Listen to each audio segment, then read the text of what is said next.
আপনারা শুনছেন আধার 48।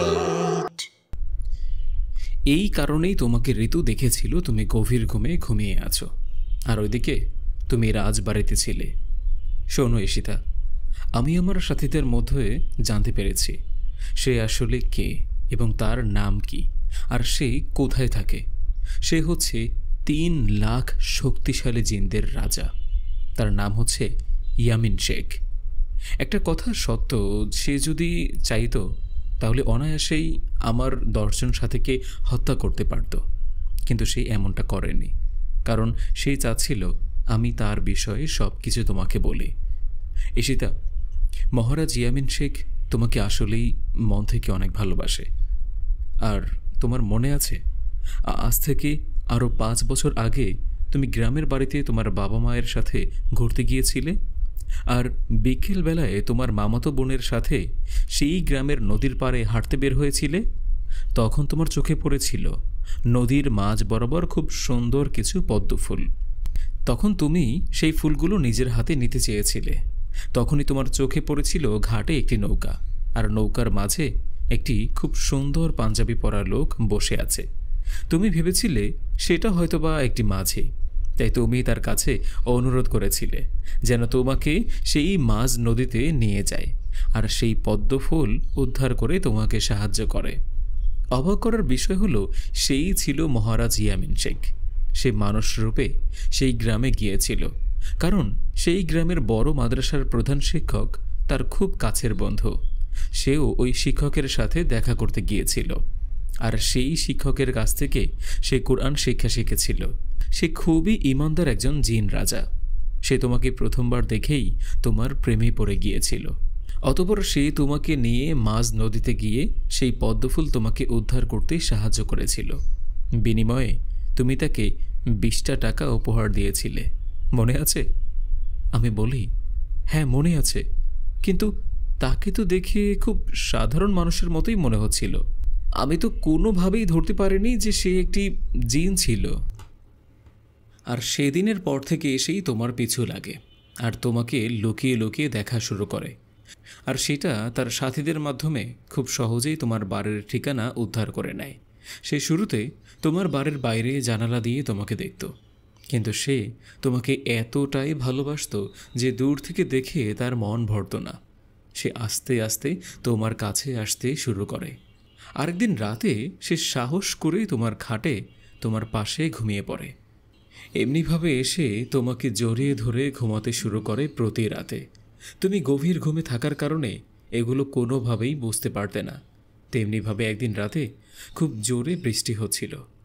দেখো ঈশিতা, একটা কথা আমাদের মানতে হবে, মানুষ হোক কিংবা জিন, সকলের ভেতরেই ওপরওয়ালা যৌবন চাহিদা দিয়ে রেখেছেন। আর এই কারণেই সে না চাইতেও সেদিন তোমার সাথে সহবাস করেছিল। আর ঠিক তার পরের দিনই তোমার মা তোমার বিছানায় রক্ত দেখে তোমাকে এই বিষয়টা জানিয়েছিল। আর আস্তে আস্তে তুমি সেই জিনটা সম্পর্কেও সব কিছু খোঁজখবর নিয়ে ফেলেছ। তুমি কি জানো, গতকাল রাতে আমার 10জন জিনের সাথে তার খুব শক্তিশালী 2জন জিন আমার কাছে এসেছিল। সেফটি হুঁশিয়ার বার্তা আমাকে দিয়ে গিয়েছে। আরেকটি কথা তোমাকে জানাতে বলেছে, এটা তোমার জানা খুবই দরকার। আমি রাকিব ভাইয়াকে বলি, কি কথা রাকিব ভাইয়া? বলেন আমাকে, কি কি জানাতে বলেছে সে? রাকিব ভাই চুপ কেন, কথা বলেন। সে আপনাকে কি বলতে বলেছে? সে তার লোকদের মাধ্যমে আমাকে জানিয়েছে আমি যদি তোমার আর কোনো সাহায্য করি কিংবা তোমার আর তার মাঝে আসার চেষ্টা করি, তাহলে সে দ্বিতীয়বার এই দুঃসাহস মেনে নেবে না। আমাকে উপযুক্ত শাস্তি সে দিবে। তাই আমার জন্য ভালো যে আমি যেন তোমাদের মাঝে আর না আসি। দেখো ঈশিতা, আমি আর তোমার কোনো ধরনের সাহায্য করতে পারবো না, কিন্তু তুমি একটি জায়গায় গেলে এই বিষয়ে অনেক সাহায্য পাবে। আপনি কোথায় যেতে বলছেন আমাকে? আর আপনি যেটা পারেননি সেটা অন্য কেউ কী করে পারবে? সে তো অনেকগুলো জিনদের রাজা, তার বিরুদ্ধে কি কোনো হাফেজ বা আলেম যেতে চাইবে? শোনো ঈশিতা, একজন হাফেজ আছে যে কিনা তোমাকে সাহায্য করতে পারে, আর মহারাজ ইয়ামিনও তার বিরুদ্ধে যাবে না। যেখান থেকে এই গল্প শুরু হয়েছে সেখানেই শেষ হবে। তোমাকে যেতে হবে তোমার দাদা বাড়ির গ্রামে, আর সেখানকার সবথেকে বড় মাদ্রাসার প্রধান শিক্ষকের সাথে তোমার দেখা করতে হবে। আর এই কাজ তোমাকে একাই করতে হবে, তোমার সাথে আজিম কিংবা ঋতু কেউই যাবে না। আর সবথেকে ভালো হয় তুমি যদি আগামীকাল সকালেই তোমাদের গ্রামের উদ্দেশ্যে রওনা করতে। কিন্তু আমি এটা বলতে পারি, সে তোমার কোনো ক্ষতি চায় না, সে তোমাকে পাগলের মতো ভালোবাসে।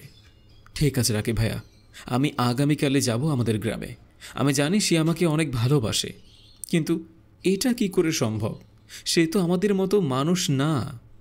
কিন্তু রাকিব ভাইয়া, একটা কথা ঠিক, আমি না তার প্রতি অনেকটা দুর্বল হয়ে গিয়েছি। কিন্তু যাই হোক না কেন, আমি আমার গ্রামের সেই মাদ্রাসায় যাব আর সেখানকার ইমামের সাথে দেখাও করব। কিন্তু আমি মহারাজ ইয়ামিনকে আমার পিছু ছাড়াবো এই কারণে না। আমি জানতে চাই সে কি আসলেই সারা জীবন আমার সাথে থাকতে চায় নাকি অন্য কিছু। কিন্তু রাকিব ভাই, আমি একটা কথা কোনোভাবেই বুঝতে পারছি না। আপনি তার বিরুদ্ধে যেতে চাচ্ছেন না, কিন্তু আপনি বলছেন সেই হাফিজ সাহেব পারবে। কে সেই হাফিজ, আর কেনই বা সে তার বিরুদ্ধে যাবে? আসলে সেটা, সেখানকার ওই প্রধান হাফেজ হচ্ছে তার ওস্তাদ। একটা সময়ে মহারাজ ইয়ামিন সেই মাদ্রাসায় পড়ালেখা করত মানুষ রূপে। আর একটা কথা কি জানো, তোমাদের দাদাবাড়ির সকলে মহারাজ ইয়ামিনকে সবাই চেনে, কিন্তু কেউ জানে না সে একটি জিন। সবাই জানে সে এতিম আর ছোট থেকে ওই মাদ্রাসায় পড়ালেখা করেছে। আর সবথেকে মজার বিষয় তো এটা যে তোমার দাদা চাচা সকলেই তাকে চেনে, কারণ যখন মহারাজ ইয়ামিন মানুষ রূপে সেই গ্রামে ছিল, অনেকবার মাদ্রাসার প্রধান শিক্ষকের সাথে তোমাদের দাদা বাড়িতে মিলাদ মাহফিলের জন্য গিয়েছিল।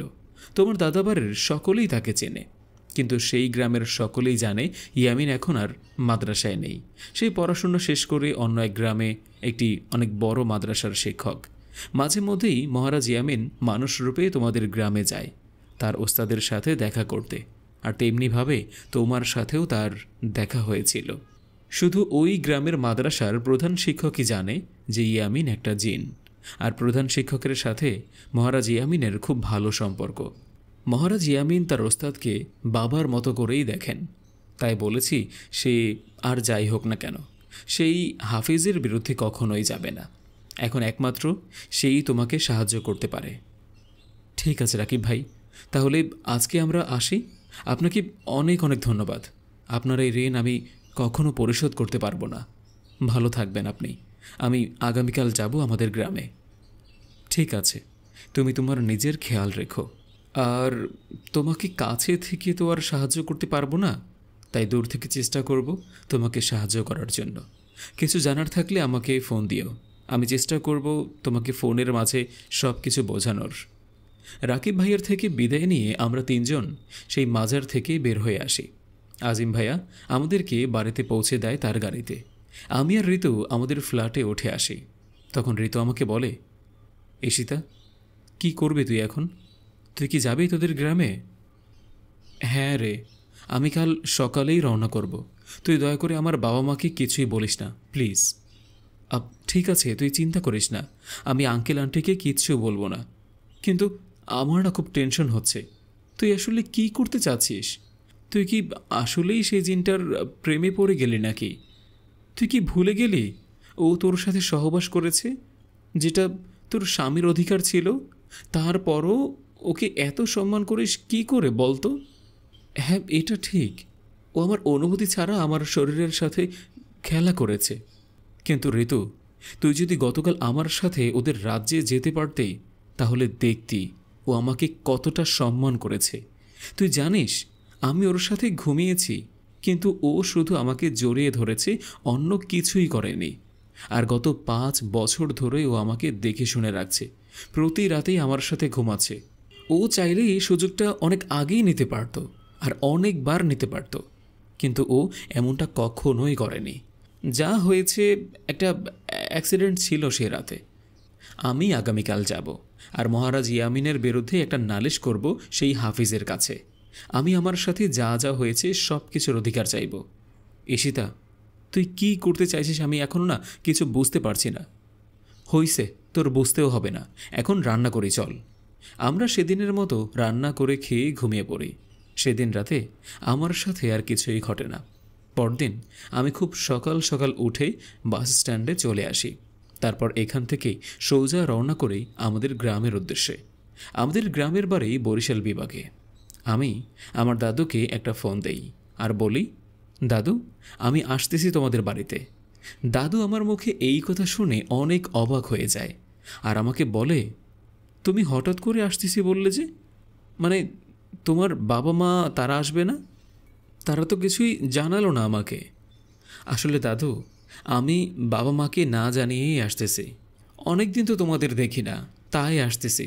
আর তুমি তো তোমার ছেলেকে চেনোই, সে কোনোভাবেই একা একা আসতে দেবেই না আমাকে। কিন্তু এখন তো আমি অনেকটা বড় হয়ে গিয়েছি, তাই না? তুমি কিন্তু বাবা মাকে ম্যানেজ করে নেবে দাদু। ঠিক আছে দাদু ঈশিতা, তুই দেখে শুনে আস। হ্যাঁ, আমি তোকে আনার জন্য বাস স্ট্যান্ডে লোক পাঠিয়ে দিচ্ছি। অনেক অনেক ধন্যবাদ আমার মাই ডিয়ার দাদু। তার 2 ঘন্টা পর আমাদের বাসটি ঢাকার বুক চিরে গ্রামের পথ দিয়ে চলতে শুরু করলো। তার 1 ঘন্টার ভেতরেই বাসটি আমাদের গ্রামে পৌঁছে গেল। 5 বছর পর আবারও চলে এলাম আমাদের সেই গ্রামে। এই 5 বছরে একবারও আমাদের গ্রামে আসা হয়নি। বাবার চাকরি আর আমার পড়াশোনার জন্য চেষ্টা করার পরেও আসতে পারেনি, কিন্তু আজকে আমি একাই আসতে বাধ্য হলাম শুধু তার জন্য। এইদিকে আমি বাস থেকে নামতেই দেখতে পেলাম আমাদের গ্রামের খুব পরিচিত একজন ভ্যানওয়ালা চাচাকে। দাদু পাঠিয়েছে হয়তো। অতঃপর আমিও ভ্যানে চড়ে বসলাম আর ভ্যান চলতে লাগলো আমাদের দাদা বাড়ির উদ্দেশ্যে। 20 মিনিটের ভেতরেই ভ্যানটি আমার দাদা বাড়িতে পৌঁছে গেল। দাদু দাদি এবং চাচা চাচি সকলে আমাকে দেখে অনেক খুশি হয়। 5 বছর পর অনেক লম্বা একটা সময়। দাদা বাড়িতে দুপুরে অনেক মজা করে খাওয়া দাওয়া করি সকলের সাথে। আমার এই দাদা বাড়িতে সবথেকে কাছের বন্ধু হচ্ছে আমার চাচাতো বোন তানিয়া। আমি তানিয়াকে সব কিছু খুলে বলি সেই জিন রাজা ইয়ামিনের সম্পর্কে, আর তাকে অনুরোধ করি যেন আমাকে গ্রামের সবথেকে বড় মাদ্রাসার প্রধান শিক্ষকের সাথে দেখা করার ব্যবস্থা করে দেয়। আমার বোন তানিয়া একটি ছেলের সাথে প্রেম করত। তার বাড়িও ওই গ্রামে। তার নাম ছিল রানা। আর রানা ভাইয়া আমাকে বিকেলবেলা নিয়ে যায় এই গ্রামের সবথেকে বড় মাদ্রাসার প্রধান শিক্ষকের সাথে দেখা করতে। আমি আর তানিয়া চাচা চাচিকে বলি আমরা বাইরে ঘুরতে যাচ্ছি। তারপর আমি মাদ্রাসার সামনে এসে দেখি এটা একটা অনেক বড় মাদ্রাসা। পুরো বরিশাল বিভাগের মধ্যে অনেক অনেক জেলায় আমাদের এই মাদ্রাসার নাম ছড়িয়ে আছে। মাদ্রাসার ভেতরে অপেক্ষা কক্ষে আমি আর তানিয়া অপেক্ষা করতে থাকি, আর ওইদিকে রানা ভাইয়া চলে যায় প্রধান শিক্ষকের সাথে দেখা করতে। 10 মিনিট পর রানা ভাই আমাদের কাছে এসে বলে, চলো আমার সাথে, দোতলায় যেতে হবে, প্রধান শিক্ষকের কক্ষে। সে দেখা করার জন্য রাজি হয়েছে। আমি বলেছি যে তুমি তার সাথে খুব দরকারি কিছু কথা বলতে চাও। আমি তখন রানা ভাইকে বলি, সে এত অল্পতেই রাজি হয়ে গেল? তখন রানা ভাই আমাকে বলে, জানি না কেন, তাকে যখন বললাম তোমার বিষয়ে, সে বলল সে চলে এসেছে। ঠিক আছে, নিয়ে আসো তাকে। সে যেভাবে বলছিল আমার মনে হচ্ছিল যে সে মনে হয় তোমাকে আগে থেকেই চেনে, এমনটাই মনে হচ্ছিল আমার। তারপর আমি তানিয়া রানা ভাই দোতলায় প্রধান শিক্ষকের কক্ষে যাই। কক্ষের ভেতরে প্রবেশ করে আমি দেখতে পারি একটা বৃদ্ধ লোক, বয়স আনুমানিক 60 অথবা 65 হবে। খুব লম্বা পাকা দাড়ি আর খুব সুন্দর একটি সাদা জুব্বা পরা, কপালের মাঝখানে একটি কালো দাগ, মাথায় টুপি। আমরা সকলেই তাকে খুব লম্বাভাবে সালাম দিলাম। সে আমাদের সালামের উত্তর নিয়ে মুখে হাসি দিয়ে বলল, রানা, তুমি আর তানিয়া একটু বাইরে গিয়ে বসো আর দরজাটা হালকা চাপিয়ে দিও। আমি ওর সাথে একান্তভাবে কিছু কথা বলতে চাই। রানা ভাই আর তানিয়া হাফিজ সাহেবের কথা মতো বাইরে গিয়ে বসল। হাফিজ সাহেব আমাকে বলল, মা ভয় পেও না, আমি যে তোমার দাদার বয়সী, তুমি আসো, এখানটায় এই চেয়ারটায় বসো। আমি তার কথা মতো চেয়ারে গিয়ে বসি। এরপর হাফিজ সাহেব আমাকে বলে, আমি জানি তুমি কে আর কী কারণে এখানে এসেছ। আসলে এসেতা, আমার এই মাদ্রাসায় এখনও 500 জিনের সন্তানরা মানুষরূপে পড়াশোনা করছে। তাদের ভিতরেই একজন এসে আমাকে তোমার বিষয়ে সব কিছু বলেছে। তুমি জিনদের রাজা ইয়ামিন জিনের সম্পর্কে জানতে এসেছ, তাই তো? তখন আমি তাকে বলি, না না, আমি তার সম্পর্কে যথেষ্ট জানি। আমি আপনার কাছে আমার সাথে যা যা হয়েছে তার বিচার চাইতে এসেছি। আপনাকে সঠিক বিচার করতে হবে। কি হয়েছে তোমার সাথে? আর কিসের বিচার চাইতে এসেছো আমাকে বলো মা। সে আমার সাথে সহবাস করেছে, তাই আমি চাই মহারাজ ইয়ামিন আমাকে বিয়ে করবে, আর সকল ব্যবস্থা আপনি নিজে করবেন। ঈশিতা মা, তুমি যা বলছো ভেবে বলছো তো? সে কিন্তু তোমার মতো মানুষ না, সে একটা জিন। হ্যাঁ ইমাম সাহেব, আমি যা বলছি সব কিছু ভেবেই বলছি। দেখুন, সে আমার সাথে যা করেছে সেটা আমার স্বামীর অধিকার ছিল। যা হওয়ার তা হয়ে গিয়েছে, এখন আমিও তার নিজের বউয়ের অধিকার আদায় করব। ঠিক আছে মা, তুমি যা বলছো তাই হবে। এখন তুমি তোমার বাড়িতে ফিরে যাও। আমি রাতে ইয়ামিনের সাথে কথা বলবো, আর সে রাতের বেলায় তোমার সাথে দেখা করতে আসবে। আর আগামীকাল সে মানুষরূপে আমার সাথে দিনের বেলায় তোমাদের বাড়িতেও আসবে। আর আমি তোমার দাদাকে তোমাদের বিয়ের বিষয়ে প্রস্তাবও দেব। আর আমি যতটুকু জানি তোমার দাদা বাড়ির সকলেই ইয়ামিনকে অনেক পছন্দ করে। এর আগেও তোমার চাচা যান তোমাদের বিয়ের বিষয়ে আমার সাথে কথা বলেছিল, কিন্তু তখন তো আর জানতাম না যে ইয়ামিন তোমাকে পছন্দ করে। তখন আমি তোমার চাচাকে মানা করে দিয়েছিলাম, কারণ ইয়ামিন একটা জিন। কিন্তু এই কথা তো আর তোমার চাচা যান জানতো না। সে ভেবেছিল ইয়ামিন মানুষ, আর সে আমার মাদ্রাসার একটা এতিম সন্তান। আসলে ইয়ামিন দেখতে এত সুদর্শন যে সেই যখন এই গ্রামে ছিল মানুষরূপে, গ্রামে ঘুরতে বের হতো, যেই দেখতো সেই পছন্দ করে ফেলতো তাকে। তারপর আমি ইমাম সাহেবকে বলি, ঠিক আছে, আমি এখন চলে যাচ্ছি। আমি রাতের বেলায় কিন্তু ইয়ামিনের জন্য অপেক্ষা করব। আপনি তাকে বুঝিয়ে সুঝিয়ে আমার কাছে পাঠিয়ে দিন। আর হ্যাঁ, তাকে কিন্তু রাজি করাতেই হবে বিয়ের বিষয়ে। তুমি চিন্তা করো না মা, সে আমার কথার বিরুদ্ধে কখনোই যাবে না। তুমি নিশ্চিন্তায় বাড়িতে ফিরে যাও। তারপর আমি ইমাম সাহেবের কক্ষের বাইরে চলে আসি। তারপর রানা ভাইয়া আর তানিয়াকে নিয়ে বাড়িতে ফিরে আসি। রাতে আমি আর তানিয়া একই রুমে ঘুমিয়েছি। আমি তানিয়াকে সব কিছু খুলে বলি, যা যা ইমাম সাহেব আমাকে বলেছে। তানিয়া আমাকে বলে, আমি তো ইয়ামিন সাহেবকে চিনি, সে খুবই ভালো একজন ইমাম। সে আগে তো আমাদের এই মাদ্রাসায় থাকতো, আর আমাদের বাড়িতেও মিলাদ মাহফিলের জন্য অনেকবার এসেছে। সে খুবই ভালো একজন ব্যক্তি। কিন্তু আমি তো বিশ্বাসই করতে পারছি না যে সে একটা জিন। তাকে দেখে কোনোভাবেই বোঝা যাচ্ছিল না যে সে কোনো সাধারণ মানুষ না। ঈশিতা, তুই সত্যি বলছিস তো নাকি? না মিথ্যা মিথ্যা বলছিস, কোনটা বলতো আমাকে? আরে পাগলি, আমি কি সত্য বলছি না মিথ্যা বলছি সেটা আজকে রাতেই দেখতে পারবে। রাতে তানিয়াও আমার সাথে জেগেছিল। তার কথা, সে যে করেই হোক ইয়ামিনকে দেখবে জিন রূপে। রাত ঠিক 2টার দিকে আমার রুমের দরজায় কেউ একজন 2টি বা 3টি টোক্কা দিল, আর খুব মিষ্টি কণ্ঠে বলল, আজ কোনো ফাঁকিবাজি না, আজকে সরাসরি দরজা দিয়ে প্রবেশ করব। দরজাটা খুলো। আমি ইয়ামিন বলছি। তুমি আমাকে আসতে বলেছিলে না, তাই চলে এলাম। আমি তখন খুশিতে আত্মহারা হয়ে যাই। আর যখন দরজাটা খুলতেই যাব, তখন তানিয়া আমাকে বলে, দাঁড়া, কোথায় যাচ্ছিস? সে না জিন, সে তো চাইলেই দরজার ভেতর দিয়েও আসতে পারে, তাই না? ও, বুঝতে পেরেছি। তোরা দুজনই আমাকে বোকা বানাচ্ছিস, তাই না? তোরা একে অপরকে আগে থেকেই চিনিস, আর এখন আমাকে বোকা বানাচ্ছিস যেন আমি তোদেরকে একসাথে দেখা করতে দেই, তাই তো? আরে না না, তুই আমাকে ভুল বুঝছিস। এমন কিছু না, সে আসলেই একজন জিন। ঠিক আছে, তাহলে তুই প্রমাণ কর। তাকে বল সে যেন অদৃশ্য হয়ে ঘরের ভেতরে প্রবেশ করে। উফ, তোর জ্বালায়। এই যে শুনছেন ইয়ামিন, আমি ঘরে একা না, আমার সাথে আপনার শালিকাও আছে। আর সে তার আদরের দুলাভাইয়ের কাছে একটি আবদার করেছে। আপনার শালিকা চায় আপনি অদৃশ্য হয়ে ঘরের ভিতরে প্রবেশ করেন। এখন এটা সম্পূর্ণ আপনার ওপরে। আপনি কি আপনার শালিকার আবদারটি রাখবেন নাকি রাখবেন না? তখন দরজার বাইরে থেকে ইয়ামিন বলল, আমার আদরের শালি তার দুলাভাইয়ের কাছে একটা আবদার করেছে, আমি কি না রেখে পারি? তখনই আমি আর তানিয়া দেখি কিছু সাদা ধোঁয়া দরজার নিচ দিয়ে ঘরের ভিতরে প্রবেশ করল। আর আস্তে আস্তে সেই ধোঁয়া থেকে একটি খুব সুন্দর মানুষের আকৃতি তৈরি হলো।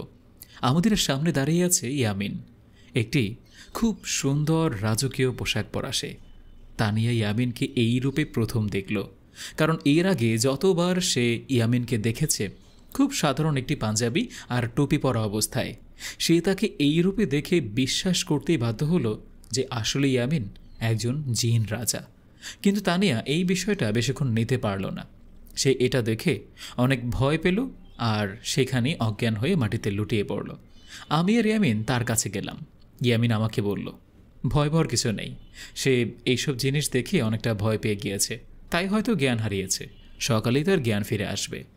এদিকে আমি আর ইয়ামিন তানিয়াকে মাটি থেকে তুলে তানিয়ার খাটে শুইয়ে দিলাম। তারপর ইয়ামিন আর আমি আমার খাটের ওপর এসে বসে পড়ি। ইয়ামিন আমাকে বলে, তোমার মাথা ঠিক আছে তো? হ্যাঁ, তুমি ইমাম সাহেবকে গিয়ে কী বলেছো এসব? দেখো, আমি তোমাকে অনেক পছন্দ করি, তোমাকে অনেক ভালোবাসি, তোমাকে বিয়েও করতে চাই, কিন্তু তুমি যদি আমাকে বিয়ে করো তাহলে তোমার জীবনটা নষ্ট হয়ে যাবে। কারণ আমি তো তোমাদের মতো সাধারণ মানুষ না। আমার জগৎ আলাদা, আলাদা আমার দুনিয়া, আলাদা আমার লোকজন। সেখানে তুমি কি করে থাকবে? তখন আমি ইয়ামিনকে বলি, এই সকল কিছু কি তখন মাথায় ছিল না যখন তুমি আমার কাছে এসেছিলে, যখন তুমি আমার স্বামীর অধিকারটা কেড়ে নিলে? এখন আমি যখন তোমার স্ত্রীর অধিকার নিতে চাচ্ছি, আর তখনই চলে এলো তোমার এত বাধা। আমি কিচ্ছু শুনতে চাই না, কিচ্ছু বুঝতেও চাই না। আমি তোমাকে চাই মানে তোমাকেই চাই। আর আরেকটা কথা, আমি তোমাদের দুনিয়াতে যেতে পারবো না, তোমাদের সাথে থাকতেও পারবো না। তাতে কি হয়েছে? তুমি তো মানুষরূপে আমাদের দুনিয়াতে আমাকে নিয়ে থাকতে পারবে, তাই না? কিন্তু ঈশিতা, তুমি কেন বুঝতে চাইছো না? আমি অনেকগুলো জিনদের রাজা। আমি যদি আমার জগতে না যাই তাহলে আমার প্রজাদের কি হবে বলো? তাহলে ইয়ামিন, একটি কাজ করা যাক। তুমি বিয়ের পর দিনের বেলায় সাধারণ মানুষের রূপে আমার সাথে সংসার করবে, আর যখন রাতের অন্ধকার নেমে আসবে তখন আমাকে নিয়ে তোমাদের জগতে যাবে। আর আমি যতটুকু জানি তোমাদের জগতের সকল কাজ শুরুই হয় রাতের বেলায়। কিন্তু ঈশিতা, তুমি একটু বোঝার চেষ্টা করো। আমি আর কোনো ব্যাখ্যা শুনতে চাই না ইয়ামিন। আর হ্যাঁ, ঠিক আছে, আমি আর তোমাকে কোনো জোর করব না। তুমি চলে যেতে পারো আমার জীবন থেকে, কিন্তু মনে রেখো, আর কোনো দিন আমার কাছে আসার চেষ্টাও করবে না তুমি। আর আমি যদি কোনো দিন বুঝতে পারি তুমি আমার আশেপাশেও এসেছো, তাহলে আমি আমার নিজের জীবন নিজ হাতে নিয়ে নেব। এক চড় দেব পাগলি। আর একবার যদি নিজের মুখেই মরার কথাটা বলো তুমি, তুমি যদি মরে যাও তাহলে আমি কাকে জড়িয়ে ধরে ঘুমাবো? হ্যাঁ? এটা বলে ইয়ামিন আমাকে জড়িয়ে ধরল আর আমার ঠোঁটে ঠোঁট লাগিয়ে লিপ কিস করা শুরু করলো। আমি এর আগে কখনো কাউকে কিস করিনি। জীবনের প্রথম কাউকে কিস করলাম, তাও আবার একটি জিনকে। আমার পুরো শরীর থরথর করে কাঁপছিল, বুকের বাঁ পাশে কেমন জানি লাগছিল। ইয়ামিন আমাকে নিয়ে খাটের ওপর শুয়ে পড়ল। সেদিন রাতে আমরা একে অপরকে জড়িয়ে ধরে ঘুমিয়েছিলাম। ভোর হওয়ার কিছুক্ষণ আগে ইয়ামিন আমাকে বলল, এখন আমাকে যেতে হবে, তুমি ফজরের নামাজটা আদায় করো। আর চিন্তা করো না, আজকে বিকেলবেলায় ইমাম সাহেব আমাদের বিয়ের বিষয়ে কথা বলার জন্য তোমাদের বাড়িতে আসবেন। আজকে আমি আসি ঈশিতা, আল্লাহ হাফিজ, রাতে আবার দেখা হবে।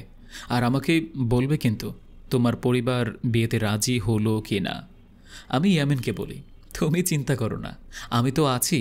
আমি দাদার পায়ে ধরে হলেও কান্না করব, তারপর দাদাকে বোঝাবো সে যেন আমার বাবা মার সাথে কথা বলে। আমিও তোমাকে ছাড়া অন্য কাউকে বিয়ে করতে পারবো না ইয়ামিন। ইয়ামিন আমার থেকে বিদায় নিয়ে চলে গেল। ফজরের নামাজ শেষ করে আমি তানিয়ার জ্ঞান ফেরানোর জন্য তার চোখে পানির ছিটা দেই। কিছুক্ষণের ভিতরেই তানিয়ার জ্ঞান ফিরে আসে। আমি অপেক্ষা করছিলাম কখন বিকেল হবে আর ইমাম সাহেব আমাদের বিয়ের প্রস্তাব নিয়ে এই বাড়িতে আসবে। দেখতে দেখতে বিকেল হয়ে গেল। ইমাম সাহেব আমার বাড়িতে আমাদের বিয়ের বিষয়ে প্রস্তাব নিয়ে আসে। চাচা দাদা যখন শোনে যে ইয়ামিন আমাকে বিয়ে করার প্রস্তাব পাঠিয়েছে, তারা এক কথায় রাজি হয়ে যায়, কারণ তারা জানতো ইয়ামিন কত ভালো একজন ব্যক্তি। কিন্তু এখন সমস্যা একটাই, আমার বাবা মা, তারা কি রাজি হবে? দাদা তখন বলল, তাদের নিয়ে চিন্তা করো না, তাদের সাথে আমি কথা বলবো। সেদিন বাবা মাকে ফোন দিয়ে বলা হলো। বাবা মা তো শুনে অনেক অবাক হলো যে আমি গ্রামের বাড়িতে। সেই দিনই বাবা মা গ্রামে চলে আসলো। শুরুতে তো বাবা মা আমার ওপর অনেক রাগ করলো, আর সাথে সাথে আমাকে বলল, গ্রামের কোনো ছেলের হাতে তোমার হাত আমি তুলে দিতে চাই না, আমরা চাই শহরের কোনো উচ্চশিক্ষিত ছেলের সাথে তোমার বিয়ে হোক। তখন ইমাম সাহেব এগিয়ে এসে বলল, আমাকে মাফ করবেন, আমি আপনাদের পরিবারের কথার মাঝে কথা বলতে আসলাম। আমি বলি কি ভাই সাহেব, আগে আপনি ইয়ামিনের সাথে একটু কথা বলেন। যদি আপনাদের কাছে ছেলেটাকে ভালো মনে না হয় তো এই বিয়ে হবে না। আপনারা হলেন ঈশিতার বাবা মা, আপনারা যা বলবেন তাই হবে। বাবা মা তখন বলল, আচ্ছা ঠিক আছে, আপনি যেহেতু বলছেন তাহলে আগামীকাল পাত্রকে নিয়ে আসেন এই বাড়িতে, আমরাও তাকে দেখতে চাই। এদিকে বাবা মা ভাই সকলেই বলেছে ছেলেটা নাকি অনেক ভালো, যদি আমাদের কাছেও ভালো লাগে তাহলে বিয়ে হবে। ইমাম সাহেব তখন আমার বাবা মাকে বলল, ঠিক আছে ভাই সাহেব, আজকে তাহলে আমি আসি, আগামীকাল পাত্রকে নিয়ে একসাথেই আসব। রাতে আমি আর তানিয়া ঘুমিয়েছিলাম। হঠাৎ আমার কানের কাছে কেউ একজন ফিসফিসিয়ে বলছে, বলেছিলাম না রাতে দেখা করতে আসব, তাহলে কেন ঘুমিয়ে গেলে? আমার জন্য কি অপেক্ষা করতে পারলে না একটু? আমি চোখ খুলে দেখি ইয়ামিন আমার সামনে দাঁড়ানো, খুব সাধারণ একটি পাঞ্জাবি পরা আর তার সাথে মাথায় একটি টুপি পরা। আজকে ইয়ামিনকে দেখতে খুব সুন্দর লাগছে। দেখে মনে হচ্ছে ও আমাদের মতোই আর 5টি মানুষের মতোই একজন মানুষ। আমি ইয়ামিনকে জড়িয়ে ধরে কান্না করতে করতে সবটা খুলে বলি। আরও বলি, এখন কি হবে ইয়ামিন? বাবা মা যদি তোমার হাতে আমার হাত তুলে না দেয় তখন কি হবে? সবটা শুনে ইয়ামিন বলে, এই ব্যাপার, তুমি চিন্তা করো না, তোমার সাথে আমারই বিয়ে হবে, এটা আমি তোমাকে কথা দিলাম। তারপর ইয়ামিন নিজ হাতে আমার চোখের পানি মুছে দেয় আর আমায় জড়িয়ে ধরে বলে, কান্না কেন করছো পাগলি? আমি তো আছি নাকি? আমাকে এখন যেতে হবে ঈশিতা, আমি বিকেলে আসব তোমার বাবা মার সাথে দেখা করতে। এরপর ইয়ামিন আমার থেকে বিদায় নিয়ে চলে গেল। আমি আল্লাহর কাছে বারবার বলছিলাম যে বাবা মা যেন তাকে মেনে নেয়। বিকেলে আমি ঘরেই ছিলাম, বাবা মা আমায় ঘরের বাইরে আসতে দেয় না। তানিয়া ঘরে এসে আমায় বলে, ঈশিতা, ইয়ামিন ইমাম সাহেবের সাথে আমাদের বাড়িতে এসেছে, তুই না দেখলে বিশ্বাস করবি না, তাকে দেখতে আজ যে কী যে সুন্দর লাগছে রে ঈশিতা, মানে তাকে দেখে তো মনেই হচ্ছে না যে সে একটি জিন। আচ্ছা, বাবা মা কি ওকে মেনে নিয়েছে তানিয়া? বল না আমায়। জানি না রে ঈশিতা, কিন্তু চাচা চাচি আমায় সেখানে দাঁড়াতেই দেয়নি, তাই আমি চলে আসলাম তোর কাছে। তার 1 ঘন্টা পর ইয়ামিন আর ইমাম সাহেব আমাদের বাসা থেকেই চলে যায়। তারা চলে যাওয়ার পর বাবা মা আমার ঘরে আসে আর আমায় বলে, ঈশিতা, তুই এত সুন্দর আর ভদ্র ছেলে কোথায় পেলি মা? মানে এক দেখাতেই তো সে আমাদের মন চুরি করে ফেলেছে। মাশাআল্লাহ, কি সুন্দর করে কথা বলে ছেলেটা। শোন মা, আগামীকাল পবিত্র জুমার দিন, সেদিন রাত 9টায় তোদের বিয়ে। এখন তেমন কিন্তু কোনোভাবে আয়োজন করতে পারবো না, হ্যাঁ? একসময় সবাইকে নিয়ে আয়োজন করে নেব পরে, তুই বরং বিয়ের প্রস্তুতি নে মা। এটা বলে বাবা মা আমার ঘর থেকে চলে গেল। আমি তো খুশিতে পাগল হয়ে যাব। আমি তানিয়াকে জড়িয়ে ধরে বলি, আল্লাহ আমার কথা শুনেছে। সেদিন রাতে আমি তানিয়াকে বলি, বোন আমার, আজ রাতে তুই একটু কষ্ট করে পাশের রুমটাতে ঘুমা না, আমি ইয়ামিনের সাথে কিছুটা সময় একা কাটাতে চাই। ওরে আমার বড় আপু, শোনো, আমি জানি তুমি কেন এমনটা বলছো, কিন্তু আপু, বিয়ের আগে এইগুলো কিন্তু ঠিক না। আর তো মাত্র 1 দিন, একটু নিজেকে সামলাও না প্রিয় আপু আমার। উফ, যা না বোন, পাশের ঘরে গিয়ে আজকের রাতটা একটু ঘুমা না, তুই আমার ভালো বোনটি না, প্লিজ। ঠিক আছে, যেতে পারি, তবে আমায় কিন্তু 200 টাকা দিতে হবে, তাহলে আমি যাব। আমি তখন তানিয়াকে 200 টাকা দিয়ে দেই আর ওকে পাশের ঘরে পাঠিয়ে দেই। যাওয়ার আগে হারামি আমায় বলে, আপু, যা করবে আস্তে আস্তে করো কিন্তু, হ্যাঁ? ভালোবাসার শব্দগুলো যেন পাশের ঘরে না যায়। তবে রে, তুই দাঁড়া হারামি মেয়ে।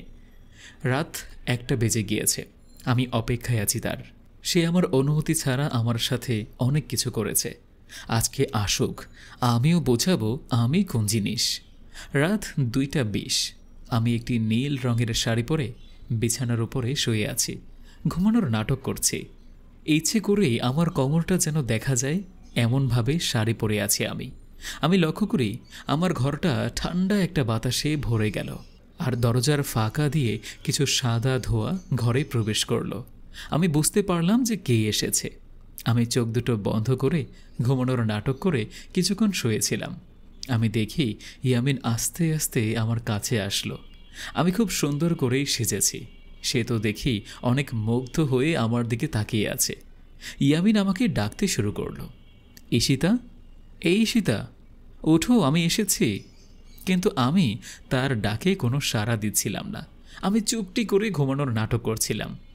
ইয়ামিনের নজর যখন আমার কোমরের মাঝে ছোট্ট তিলটার দিকে নজর পড়ল, তখন সে আর নিজেকে ধরে রাখতে পারল না, আস্তে আস্তে করে আমার পাশে এসে বসল।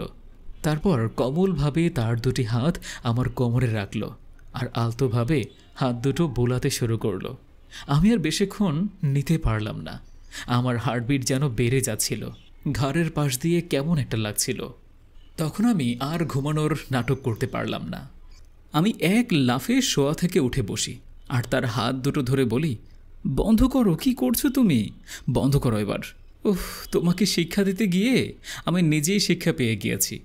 শুধু সুযোগ খোঁজো, তাই না? সব সময় মাথা শুধু ওই একটা জিনিসই ঘোরে। ইয়ামিন তখন আমাকে বলল, বিশ্বাস করো ঈশিতা, আমার এমন কোনো ইচ্ছা ছিল না, কিন্তু তোমার ওই কোমরের তেলটা না আমার মাথা নষ্ট করে দিয়েছে।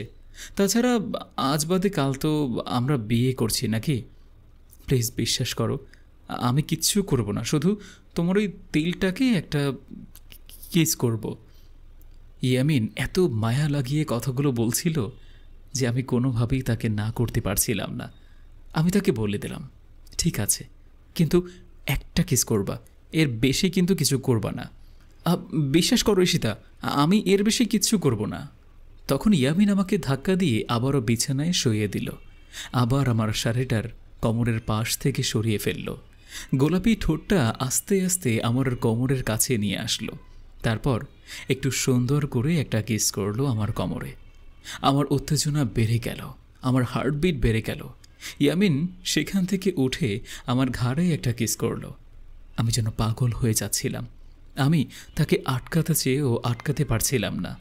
ইয়ামিন তারপর আমার ঠোঁটে কিস করা শুরু করলো।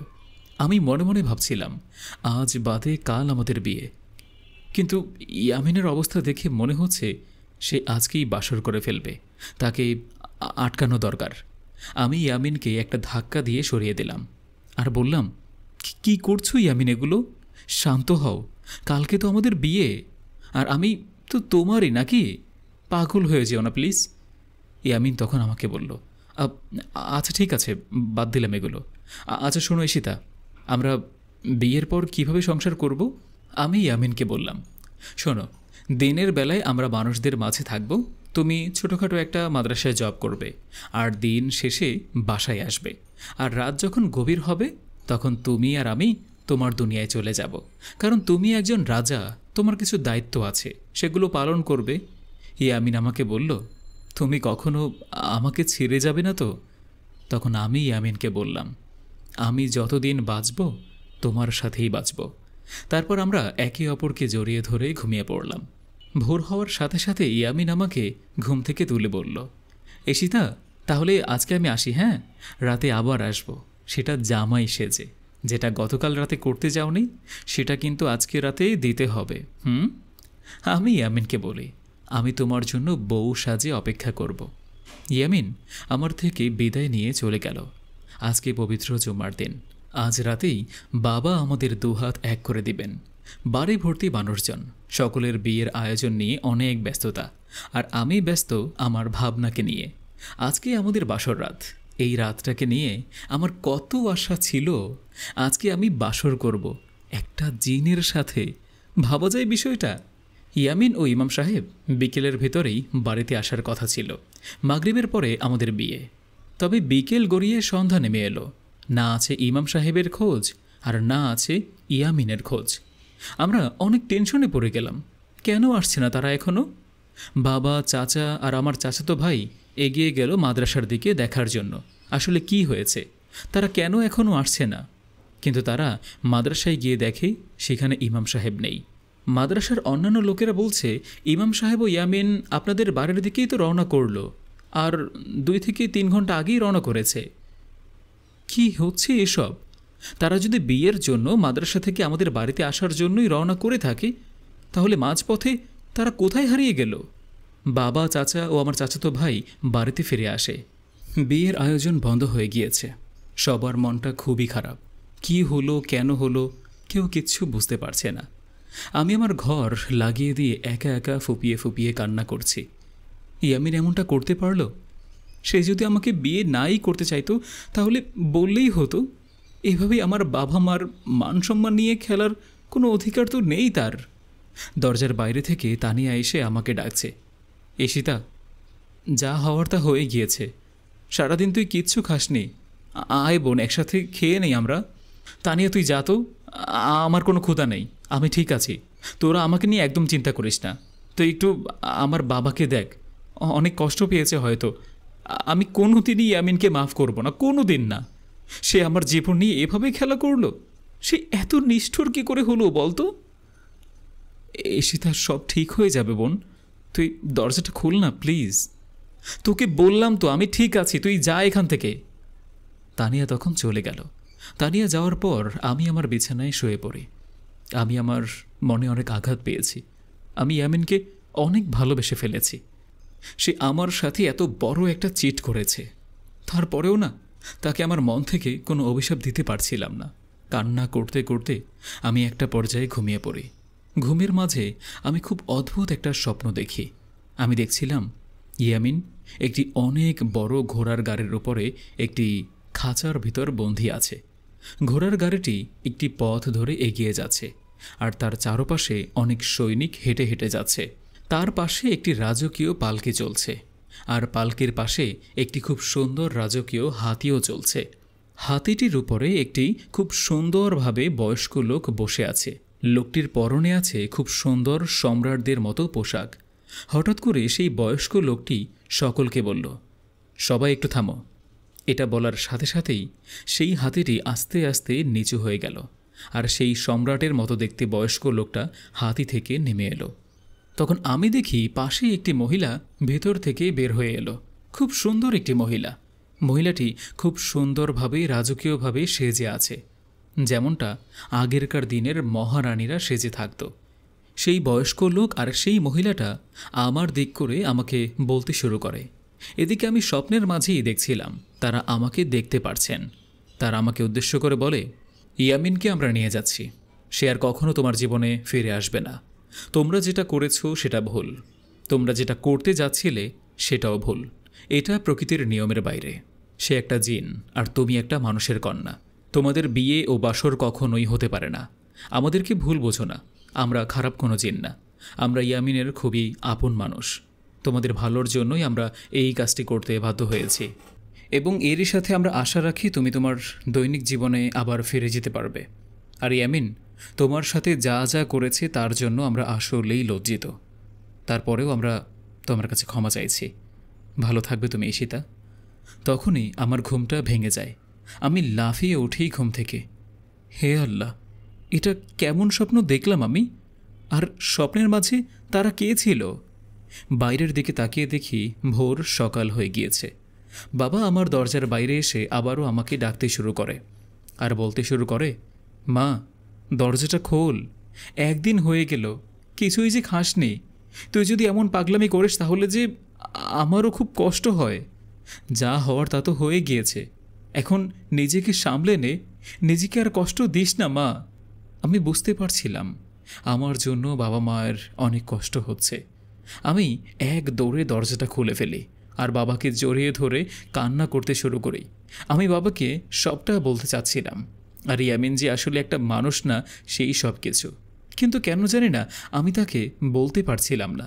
আমি ভাবছিলাম বাবা যদি এগুলো শুনে আরও ভেঙে পড়বে, আর আমি একটি মেয়ে হয়ে কি করে বলবো একটি জিন আমার সাথে কি কি করেছে। আমি সিদ্ধান্ত নিলাম আমি নিজেকে গুছিয়ে নেব আর আমার দৈনিক জীবনে আবার ফিরে যাব।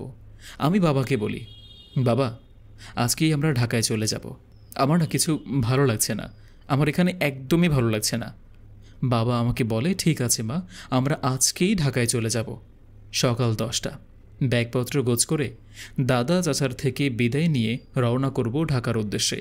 তখনই আমার চাচাতো ভাই সোহেল দৌড়াতে দৌড়াতে বাড়ির উঠানে এসে সকলকে বলতে শুরু করে, ইমাম সাহেবকে পাওয়া গিয়েছে। ইমাম সাহেব আমাদের গ্রামের নদীর পাড়ে অজ্ঞান অবস্থায় পড়ে আছে, তাকে ধরাধরি করে মাদ্রাসায় নিয়ে যাওয়া হয়েছে। আমার বাবা আর চাচা তখন আমাকে বলে, মা তুই এখানে দাঁড়া, আমরা এখনই দেখে আসছি যে কি হয়েছে।